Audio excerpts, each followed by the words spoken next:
تجارتی بندش Pak Afghan border Torkham get کو عام ضرب اور دو طرفہ تجارت کے لیے کھول دیا جائے۔ تورخم بارڈر گیٹ بندش سے معاشی قتل عام جاری ہے۔ تورخم بارڈر بندش سے ہزاروں مزدور بے روزگار پاکہ کشی پر مجبور ہے۔ ہمسایہ ملک کے ساتھ بارڈر پر امن اور تجارت چاہتے ہیں۔ دونوں ممالک مل بیٹھ کر بات چیت کے ذریعے اس مسئلے کا پرامن حل نکالیں۔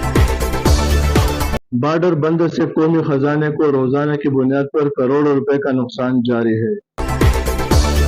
مظاہرین نے بارڈر پر امن اور تجارت بحالی کے حوالے سے نعرے لگائے تو احتجاجی مظاہرے میں سیاسی اور سماجی کارکنان کے علاوہ مزدور اور کسٹم کلیئرنگ ایجنٹ نے شرکت کی۔ تورخم بارڈر گیٹ 8ویں روز بھی بند، تجارتی سرگرمی میں معطل۔ کیمرہ مین محمد نعیم کے ساتھ حبیب صافی، پیغامات ڈیجیٹل، پشاور۔